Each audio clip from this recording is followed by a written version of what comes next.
Silver moonlight spilled across the grand chamber as Lyra stood before the High Council of Celestria. The elven woman kept her chin high despite the heavy restraints on her wrists. Beside her floated a small containment field where Echo, her azure, dragon companion, hovered with wings folded against his scaled body. The 7 members of the council stared down at her from their elevated platform, their faces showing no emotion. Matriarch Selene rose from her central throne, her white robes flowing, like water around her tall frame. "We have reviewed the evidence, Citizen Lyra." The matriarch spoke each word precise and cold. "You have violated our most sacred law by harboring a dragon species classified as an extreme threat to planetary security." Lyra shifted her weight, the ceremonial chains clinking softly. "Echo is not dangerous." Her voice remained steady even as fear coursed through her veins. "He possesses intelligence and wisdom beyond what you understand." Matriarch Selene narrowed her eyes. "Your attachment to this creature has clouded your judgment. The dragon attacks in the southern province left hundreds dead." Lyra felt her heart race. "Echo is not like those wild dragons. He has been with me since he was newly hatched. He has never shown aggression." The matriarch gestured dismissively. "All dragons pose a threat regardless of their apparent domestication. The law is absolute." In a shadowed corner of the chamber, Commander Olivia Reeves observed the proceedings with growing unease. The human diplomat had been sent to Celestria to establish first contact protocols between Earth and the advanced elven civilization. She had not expected to witness what appeared to be a grave injustice. Olivia studied the small dragon in the containment field, noting its intelligent eyes that seemed to follow every movement in the room. This was no mindless beast. "Council member." Thorn leaned forward, his ancient face creased with suspicion. "We have reports that you have been communicating with the creature. How is this possible without the telepathic abilities reserved only for the council?" Lyra hesitated, her eyes darting briefly toward Echo. "I have raised him from infancy. Any caretaker develops understanding with their charge." The council exchanged glances. Olivia noted their subtle expressions of disbelief. Matriarch Selene raised her hand, silencing the whispers among the other council members. "The law demands only one outcome for this crime: death at the next rising of the twin moons." The small dragon thrashed in his containment field, emitting a high-pitched sound that made several council members wince. Lyra stepped forward only to be restrained by the guards. "Please. He is the last of his specific lineage." The azure. Dragons were peaceful diplomatic creatures in our ancient texts. Council member Vega scoffed, her jeweled fingers tapping against the marble table. "Ancient fairy tales do not override modern security protocols. The decision is final." 2 guards moved forward, grasping Lyra by her arms while another secured the containment field holding Echo. Lyra looked over her shoulder, her eyes meeting Olivia's for a brief moment. Something in that gaze struck Olivia to her core. It was not merely fear, but a profound sadness tinged with resignation. As Lyra was led away, Matriarch Selene approached Olivia, her movements graceful and precise. "Commander Reeves, I trust our judicial proceedings have not disturbed your diplomatic observations," Olivia maintained, her professional composure despite her internal turmoil. "I appreciate being allowed to witness your cultural practices. Matriarch, may I ask, what evidence supports classifying all dragons as threats?" The matriarch smiled, though it did not reach her eyes. "The dragon attacks have increased tenfold in recent cycles. We believe they possess a collective consciousness that makes even apparently tame specimens dangerous. They represent an existential threat to our civilization." Olivia nodded carefully, and the accused, "Has she been granted all rights under your legal system?" Matriarch Selene stiffened slightly. "We do not require advice on our justice system." "Commander, perhaps you should focus on the trade agreements your superiors sent you to establish." With that, the matriarch glided away, leaving Olivia alone with her thoughts. Later that evening, Olivia sat in her temporary quarters reviewing the case files she had requested. The holographic displays showed footage of Lyra caring for Echo over what appeared to be several years. There was nothing in the recordings that suggested aggression from the small dragon. In fact, each interaction showed remarkable coordination and what appeared to be communication. The reports of wild dragon attacks seemed disconnected from what she observed in these files. Something felt wrong about the entire situation. Olivia accessed the secure channel to her ship, Lieutenant Kelly. "I need you to prepare the shuttle for possible emergency departure," she whispered into the communication device mom. The lieutenant sounded surprised that would violate our non-interference directive. Olivia stared at the image of Lyra and Echo frozen on her display. "Sometimes, Kelly, we have to trust our instincts over our protocols. I believe an innocent is about to be executed. I need to at least investigate further." There was a pause before Kelly responded. "The shuttle will be ready, Commander. Just be careful. The Celestrians have technology that surpasses our own in many areas." Olivia shut down the display and moved to the window overlooking the gleaming capital city. The first of the twin moons was already rising, casting an eerie glow over the crystalline structures. She had less than 24 hours before the execution. In that time, she needed to determine whether her suspicions were correct. If the Council was executing Lyra, not for protecting a dangerous creature, but for discovering something they wanted kept hidden, the diplomatic consequences would be severe. If she was wrong, Earth had spent decades searching for advanced alien civilizations. The Celestrians represented their first successful contact. Interfering in their legal system could destroy any chance of alliance. Yet as Olivia replayed the trial, in her mind she could not ignore the dragon's intelligent eyes, or the way Lyra had spoken about Echo with such certainty. Something was happening beneath the surface of Celestrian politics, and somehow this elven woman and her small dragon were. At the center of it, Olivia checked her Earth Standard sidearm and tucked it into her diplomatic uniform. She would need to move carefully. First, she would visit the detention center under the guise of cultural exchange. Then she would determine her next move based on what she discovered. As the second moon began its slow ascent, Olivia made her decision. Some principles transcended diplomatic protocols, and the refusal to let an injustice happen was one of them.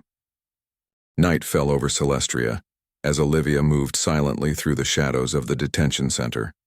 Her diplomatic clearance had granted her access to the building, but what she planned next would violate every protocol in the Earth Diplomatic Handbook.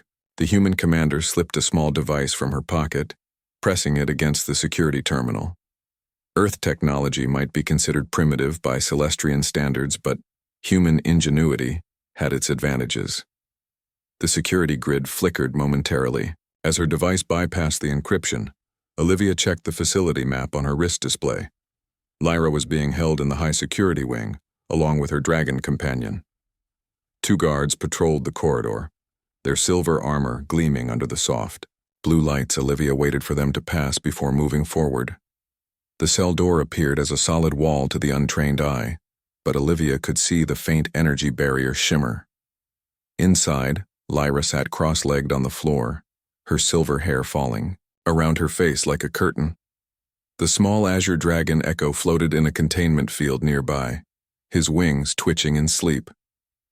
Olivia took a deep breath and activated her device. The energy barrier dissolved silently. Lyra looked up, her eyes widening as the human stepped into her cell. "I am breaking every rule in the book," Olivia whispered, "but I will not stand by and watch an injustice happen."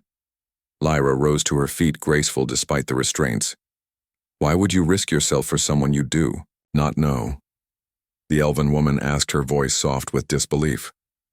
Olivia moved to the containment field controls.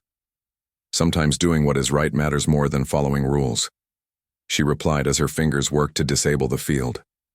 The containment sphere disappeared and Echo immediately flew to Lyra's shoulder. The small dragon chirped softly, his scales glimmering with an inner light. Then, to Olivia's surprise, Echo flew toward her, hovering before her face. His intelligent eyes studied her before. He gently nuzzled against her hand. Lyra gasped. "He trusts you. That is very rare." Olivia smiled despite the tension. "We need to move now," I have disabled the security feeds, but it will not last long. She produced a small laser tool and quickly cut. Through Lyra's restraints, freedom felt strange after days in captivity. Lyra rubbed her wrists as she followed the human through the corridor. Echo flew ahead as if scouting their path.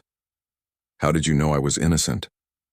Lyra asked as they ducked into an alcove to avoid a passing guard. I did not, Olivia admitted. But something about your trial felt wrong. The way the council dismissed evidence, the fear they showed when discussing dragons. We have a saying on Earth. When something seems wrong, it usually is.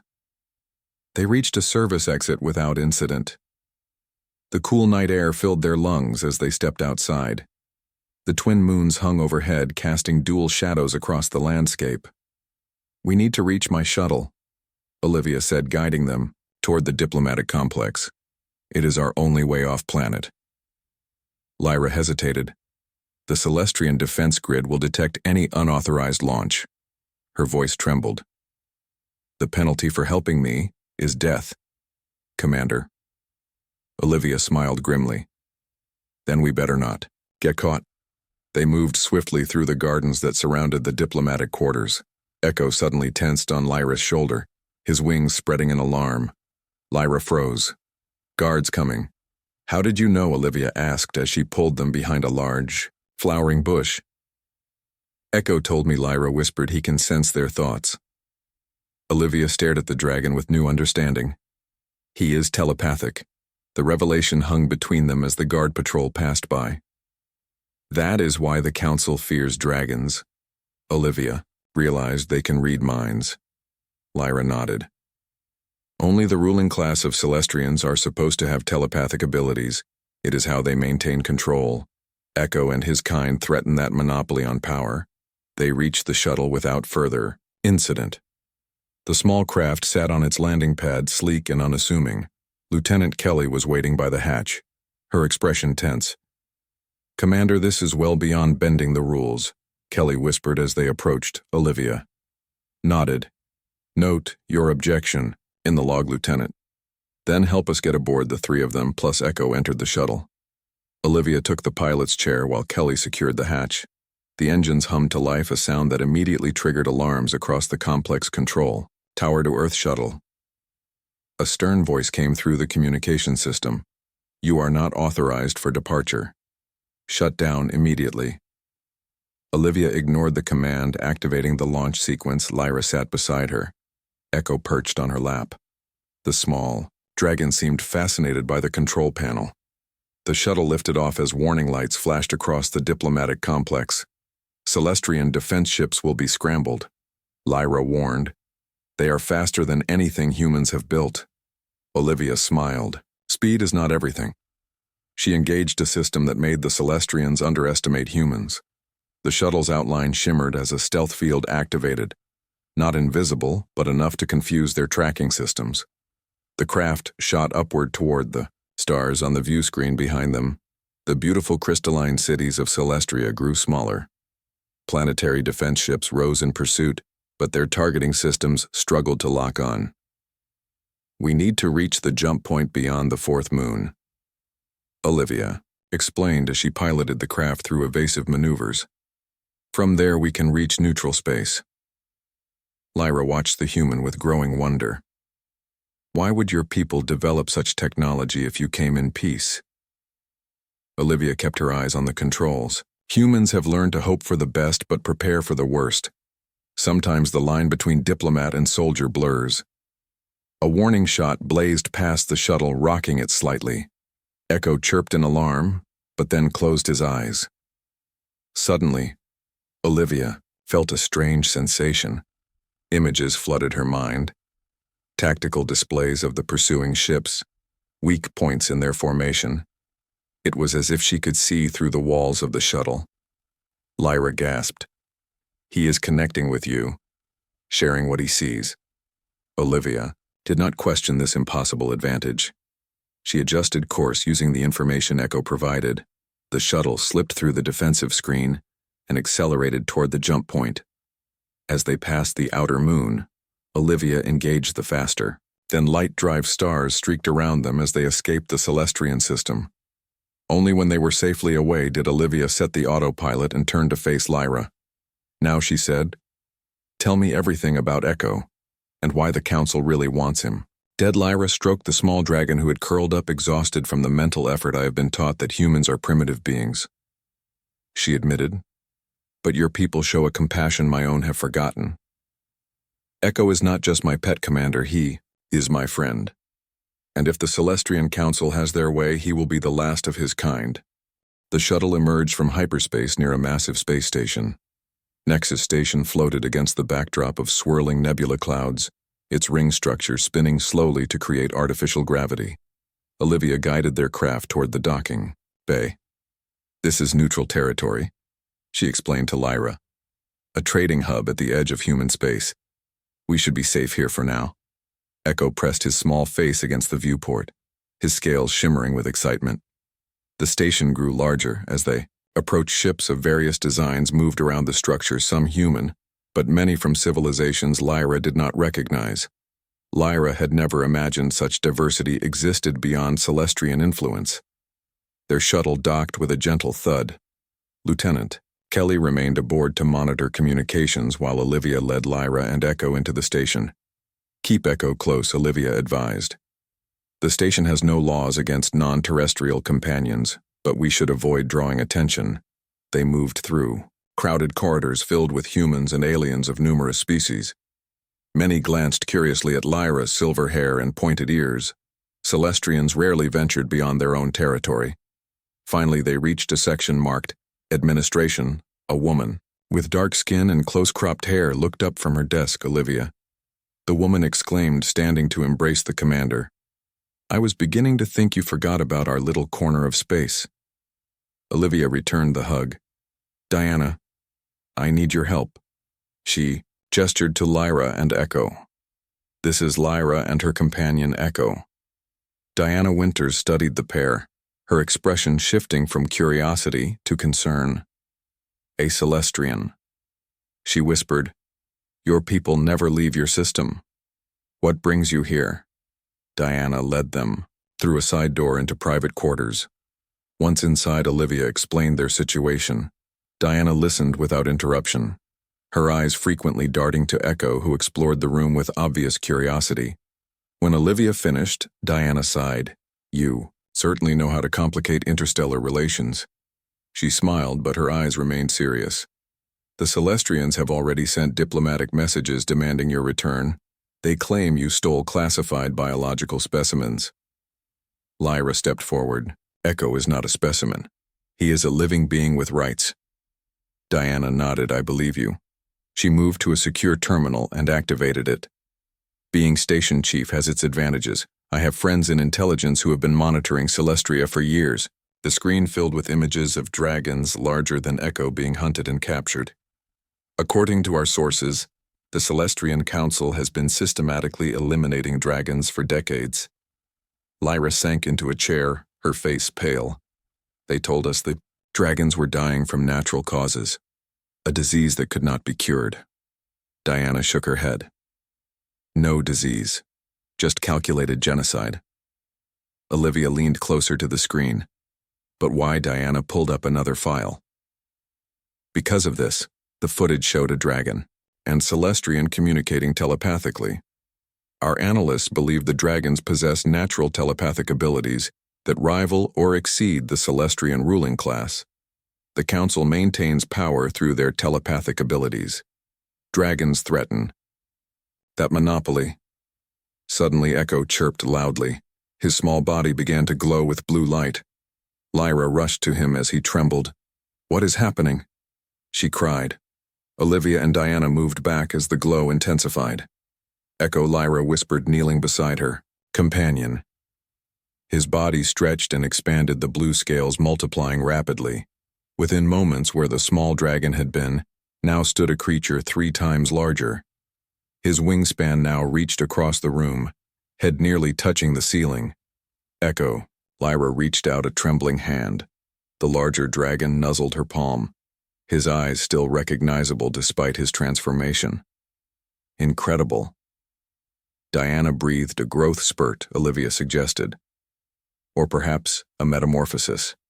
Echo turned toward them, his now larger eyes glowing with intelligence.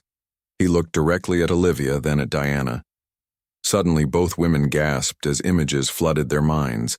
Ancient dragons soaring between stars, Celestrians and other species gathered in peace, dragons serving as translators and mediators between worlds.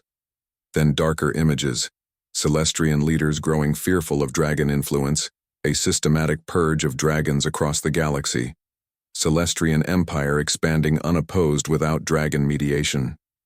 And finally, most disturbing, of all Celestrian warships gathering near their homeworld plans, displayed showing Earth as a target invasion plans.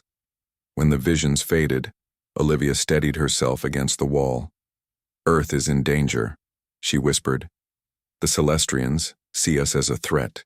Diana moved quickly to her communication terminal. I need to alert Earth Defense Command. Lyra stroked Echo's now larger neck. Why would they target Earth? Olivia understood.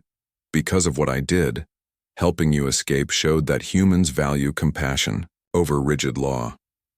That makes us unpredictable. Diana looked up from her terminal. And unpredictable species threaten Celestrian control. An alarm suddenly blared throughout the station. Diana checked her security feeds.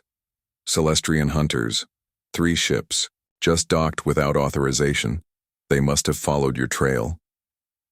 Olivia drew her sidearm. We need to leave now. Diana nodded.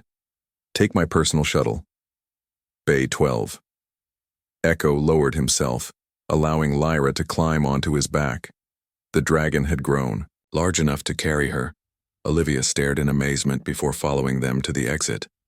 They moved swiftly through back corridors, Diana leading the way. Twice they had to hide as armored Celestrians passed by. Their hunters carried weapons designed specifically for dragon capture. Finally, they reached Bay 12, where a sleek black shuttle waited. Diana embraced Olivia quickly. The shuttle is untraceable.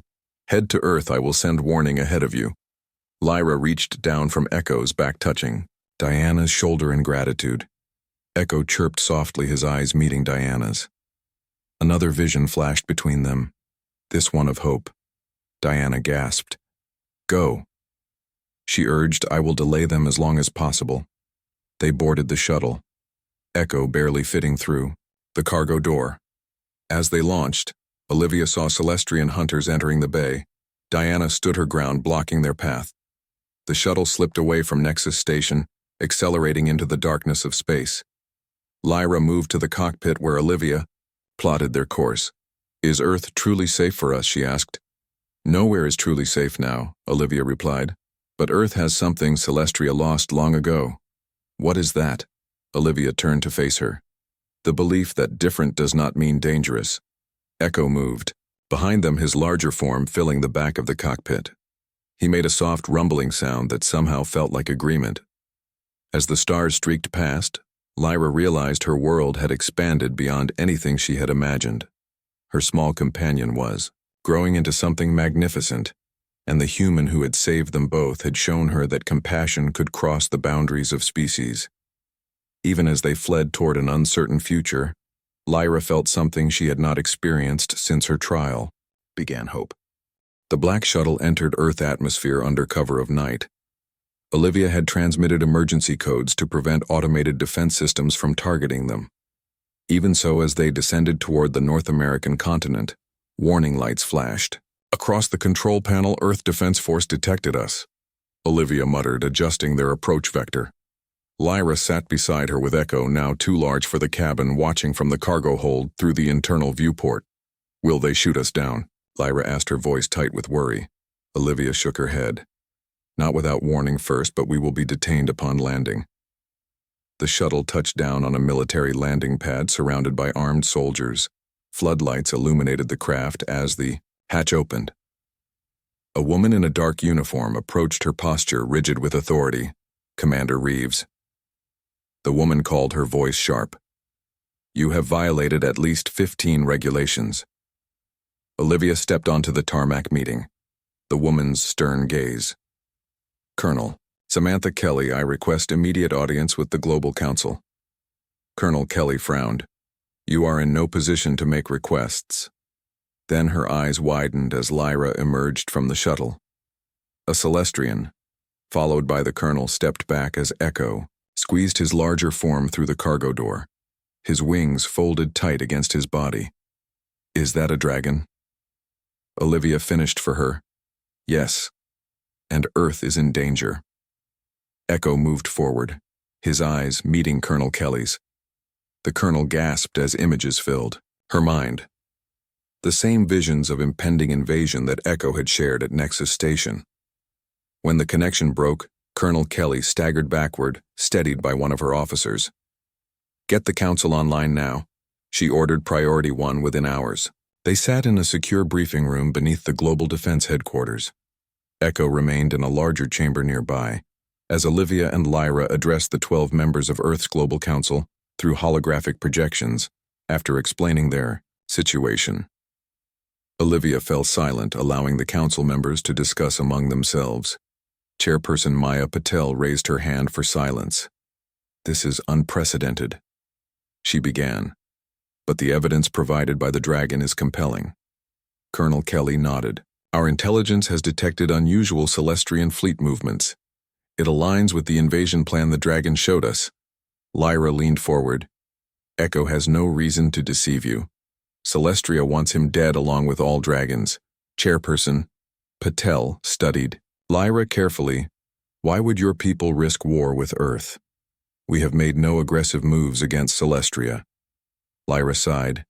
The Council fears your unpredictability.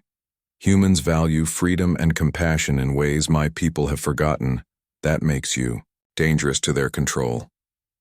The council chamber's doors suddenly opened. A slender woman with silver hair similar to Lyra's, but with faint lines around her eyes entered. Lyra gasped. She was Celestrian, but older than any Lyra had seen before. The woman bowed to the council. I am Kira. When I heard another of my kind had arrived, I had to come chairperson. Patel nodded. Elder Kira has been an advisor to this council for decades. She leads the Celestrian refugees who sought asylum on Earth. Lyra stood, her legs shaking. There are more of us here. Kira approached, her eyes kind. We number almost 200 now. All who escaped Celestria for protecting dragons or questioning the council. We have been building resistance for over 50 years. While Lyra absorbed this revelation, Colonel Kelly addressed the council. We need to prepare for potential invasion. Our defenses are strong, but Celestrian technology exceeds our own in several areas. Chairperson Patel nodded. Then we must use what advantages we have. She looked at Lyra and Kira, including our Celestrian allies, and her eyes moved toward the room where Echo waited. The dragons. When the meeting concluded, Lyra followed Kira to an underground complex beneath the city. Here other Celestrians lived and worked alongside humans, and most shocking of all, several dragons of various sizes and colors moved freely among them. Kira explained as they walked. Most of us came here alone, but over decades we rescued dragon eggs and hatchlings. We believed they were important, though we did not know why Echo joined them, moving with surprising grace despite his size. Other dragons approached him, chirping and humming in what seemed like communication. Kira smiled. Your companion is special. Even among dragons, his growth rate exceeds anything we have documented, and his telepathic abilities are extraordinarily strong. 1 week passed, then Earth prepared for possible war. On the moon base, human scientists worked alongside Celestrian exiles, adapting Earth defense systems with Celestrian knowledge. Lyra spent her days with Echo and the other dragons, learning their abilities and history from Kira and the elders. Echo continued to grow, reaching his full adult size. His wingspan now stretched over 30 feet, his scales deepening to a royal blue that shimmered with inner light. Olivia, meanwhile, had been stripped of her diplomatic rank but given a new position, commander of the newly formed Dragon Defense Initiative. One morning she found Lyra in the training grounds where dragons and their Celestrian companions practiced flight maneuvers. Olivia approached, dressed in a fitted flight suit. "I thought humans might make good dragon riders too," she said. Echo agreed to help us test the theory. Lyra smiled. "He specifically requested you as his first human rider." Olivia looked surprised. "Me? But our connection is not like yours." Lyra shrugged. "Connections form in many ways. He trusts you. That is enough." So began a new phase of preparation. Humans who showed aptitude for telepathic connection trained alongside the hidden dragons of Earth. Some bonds formed quickly, while others took time to develop. Olivia and Echo worked together daily. Though their connection was not as deep as his bond with Lyra, they developed a working partnership. Soon other teams joined them, practicing complex aerial maneuvers and combat techniques. Colonel Kelly oversaw their training, pushing them to their limits. Earth defenses improved daily. Celestrian shields enhanced human battleships. Dragon riders formed squadrons ready to deploy at a moment's notice. Yet even as they prepared, Lyra sensed growing tension. Kira confirmed her fears one evening. "Our spies report the Celestrian armada has begun moving. We have perhaps 2 weeks before they reach Earth." Lyra sat with Olivia and Echo under the night sky. Echo had shared another vision with them. This one confused and fragmented images of dragons creating what looked like tears in space pathways. Between stars, Kira had been unable to explain. "Even our oldest records speak only vaguely of such abilities," she had said. "If dragons once possessed such power, it has been lost for millennia." Yet Echo seemed certain. The ability remained dormant, not. Just as Earth prepared for war, Lyra realized how much had changed. She had begun her journey facing death alone. Now she stood with an entire planet. At night, when doubts crept in, she remembered Olivia's words from their escape. "Sometimes doing what is right matters more than following rules." Earth had broken its own rules to protect her and Echo. Now they would stand together against the force that had nearly destroyed them both. The warning came at dawn. Celestrian ships detected entering the solar system. Earth defense forces mobilized as the massive armada approached, over 300 vessels of various sizes, moving in perfect formation. The moon base activated its newly enhanced shield system. Orbital platforms powered up weapons modified with Celestrian technology. And on the ground, dragon riders prepared for battle. Lyra stood beside Echo in the massive hangar as riders mounted their dragons. Human and Celestrian alike wore the same uniform, united against a common enemy. Olivia approached, her flight suit sealed her expression, determined. "This is it," she said. Lyra nodded. "I never imagined I would fight against my own people." Olivia placed a hand on her shoulder. "You fight for what is right. Not against your people, but against those who would oppress them." Echo lowered his massive head, nudging them both gently. Colonel Kelly strode into the hangar, her voice ringing out.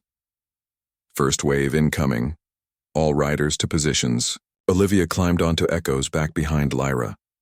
Around them, other riders mounted their dragons. The hangar doors opened, revealing the sky above. Echo spread his wings and launched upward. Dozens of dragons followed, each carrying a human and Celestrian rider. As they ascended, Lyra saw the first signs of battle, flashes of light in the upper atmosphere as Earth ships engaged the Celestrian fleet. The radio crackled with reports. Earth defenses holding but straining against superior numbers. Celestrian technology cutting through outer defensive lines. Despite their preparation, Earth forces were outmatched. Lyra felt a familiar sensation as Echo projected images into her mind and Olivia's. Not of the battle, but of something else. Stars connected by shimmering pathways, Celestria itself visible through one such pathway. She gasped, understanding dawning. "He knows how to reach Celestria directly." Olivia leaned forward. "What are you saying?" Lyra turned. "Echo can create a gateway between star systems, the ancient ability the legends spoke of. It was not lost, but waiting." Olivia activated her communication device. "Colonel Kelly, Echo believes the dragons can create direct pathways to Celestria, a counterattack at the source while they focus on Earth." There was a moment of silence then. You have 15 minutes to prove this theory. After that, we need every dragon in the main defense. Echo soared higher, gathering the other dragons in a circular formation. The largest and oldest dragons joined, them their riders looking to Lyra and Echo for guidance. Echo projected images showing what he needed them to do. The dragons began to fly in a precise pattern, wings beating in unison. Energy crackled between them, blue lightning arcing from dragon to dragon. At the center, Echo hovered, his wings spread wide, his entire body glowing with intense light. The air before them shimmered, then split open. Through the tear they could see the crystalline spires of Celestria, the homeworld. Lyra had never expected to see again. Colonel Kelly watched the sensors in disbelief. They just created a stable wormhole, a voice said behind her. Kira stood there watching the display. The ancient texts spoke truth. Dragons were the first space travelers create. A path to their command ship, Kelly ordered. We need to end this now. Lyra and Olivia led 20 dragon riders through the gateway. They emerged above Celestria, the planet beautiful and unsuspecting below them. No defense systems activated. No alarms sounded. They were behind enemy lines while the main forces focused on Earth. Echo projected tactical information to all riders. The High Council chambers in the capital city. That was their target. As they descended toward the planet's surface, they saw something unexpected. Crowds gathered in city squares, not celebrating victory but protesting. Signs and banners called for peace and change. The resistance was not just on Earth but here as well. They landed in the central plaza before the council. Building guards moved to intercept them but stopped in confusion. The sight of dragons with both human and Celestrian riders paralyzed them. Lyra dismounted, Echo standing tall. We come not to destroy, but to end this war. She called out, her voice carrying across the plaza. The guards' weapons wavered behind them. The massive council doors opened. Matriarch. Selene emerged, her white robes flowing around her. Her face showed no fear, only cold anger. So the traitor returns, she said. With her pet and human savages, Lyra stepped forward. These humans showed me more compassion than my own leaders.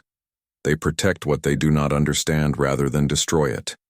That is true wisdom. The matriarch laughed. Wisdom. You know nothing of ruling fear. Maintains order. Our telepathic control ensures peace. Olivia joined Lyra. Your people filling the streets disagree. Echo moved forward, his massive form towering over them all.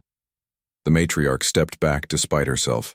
Around them more Celestrians, gathered many, looking at the dragons with wonder, not fear. Echo raised his head toward the sky.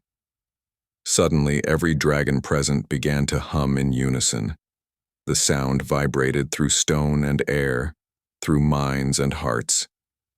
On Earth, the same phenomenon occurred. Every dragon in the defensive formation began to resonate.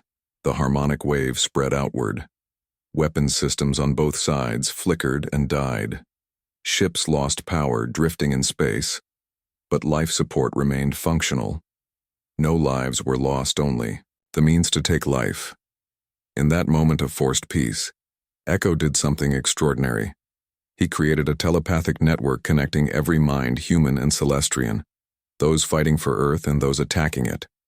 For one brief moment, everyone experienced the truth, the Council's fears and lies, the dragons' ancient role as peacekeepers, the shared potential of cooperation. When the connection faded, many Celestrian soldiers lowered their weapons. In the council chambers, Lyra faced Matriarch Selene. The people know the truth now. You cannot hide behind deception any longer. The matriarch looked around as her guards stepped away, her power crumbling before her eyes. On Earth, Colonel Kelly received the surrender of the Celestrian fleet commander. The dragon's harmonic resonance had disabled their weapons, but more importantly, the shared telepathic experience had revealed the truth. Many Celestrians had never supported the war. They had been compelled by the ruling council as peace negotiations began. Lyra stood with Olivia and Echo overlooking the central plaza of Celestria. Celestrians and humans talked together freely. Dragons flew overhead, no longer hunted but celebrated. 3 months later, representatives gathered in a new chamber, built not on Earth or Celestria but on neutral Nexus Station. The first interspecies council formed with members from both worlds. And a new third party, the Dragon Collective represented by Echo, now recognized as sentient beings with full rights. Lyra was named first ambassador of this alliance. Her journey from condemned prisoner to diplomat complete, Olivia received a new commission. Commander of the joint fleet tasked with peaceful exploration, Echo grew into his role as leader of the Dragon Collective. His ability to connect minds across vast distances proving invaluable for diplomacy. As for Matriarch Selene and her council, they faced justice, not execution, but service to those they had wronged. Lyra visited Olivia on the observation deck of Nexus Station 1 cycle later. Below them, ships from both worlds docked and departed. Dragons soared freely between stars using their rediscovered abilities. Echo joined them now, enormous and majestic, his scales shimmering like sapphires.